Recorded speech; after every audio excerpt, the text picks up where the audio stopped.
Do you think that if I went back to the credit card company and said, hey, I know I'm only making minimum payments and I'm maxed out, but I got this new bill. If you could give me a little more credit, I'd appreciate it. I got to pay the bill. What do you think they're going to say? So no. Could I go to a new credit card and say, hey, I'm maxed out on those guys. I hadn't figured out how to pay them, but if you'll give me some more credit, I'll figure out how to pay you. They're going to say no. So there's really nothing we can do. We're in a bankruptable situation because we don't own anything. We have nothing to sell. We have nowhere to get that money. We've got a problem, right? Now let me tell you the same story, but on a grander, the speakers are going to work, I guess. Let me tell you the same thing, but on a grander scale. Do you know how much our country is in debt? 19 trillion with a T dollars. Do you know what we make in this country? Nothing. We import everything. That's why it all says made in China, made in Vietnam, made in Korea, made in Taiwan. We import everything. We have exported or outsourced everything that we did that made any money. Do you know that that $19 trillion we are making minimum payments only right now? Interest only payments. And half the time we can't afford to pay that, so we furlough our government employees a couple of weeks out of the month to be able to make the payment.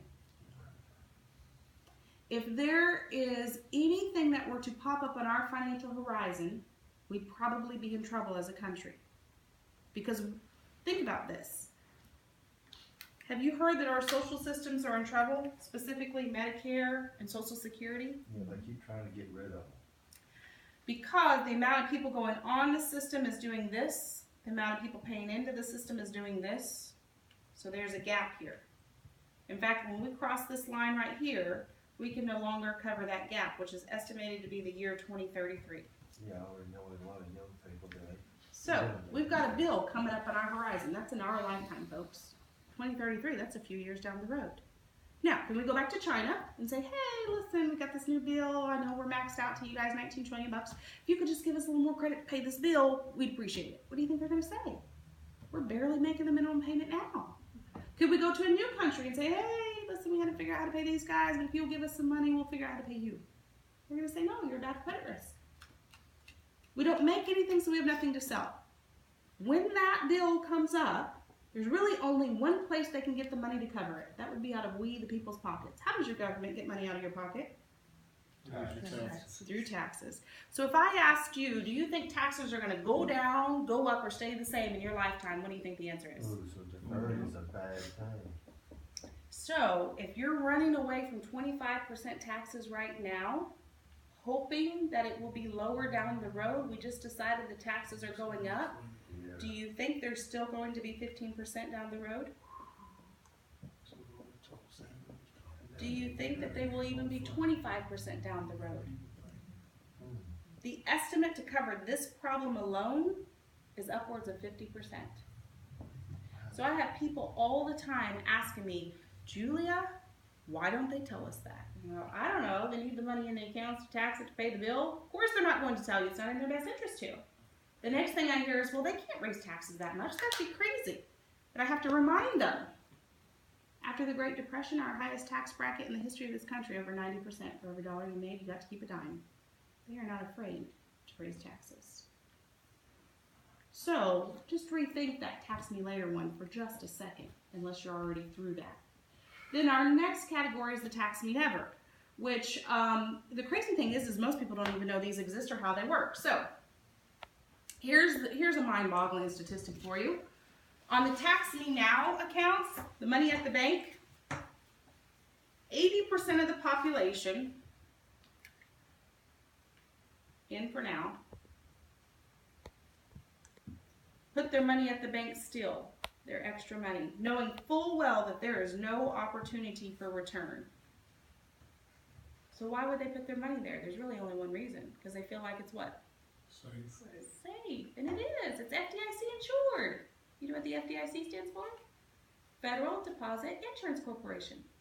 That would be an insurance company run by your federal government and managed by your federal government that answers to your federal government. That would be the same federal government that has you $19 trillion in debt and don't know how to pay the bill. How safe do you really think it is? I'm not saying I'm bad-mouthing the banks. I'm just saying if they all took a turn for the worse, Google it. They've got about 15 cents on the dollar for you. Tax me later money Another 15% of the population say, okay, well, I'm not going to put my extra money at the bank then. I'm going to put my extra money in my tax me later or my tax deferred account, where it's invested in the market. Because in the market, I do have an opportunity for return.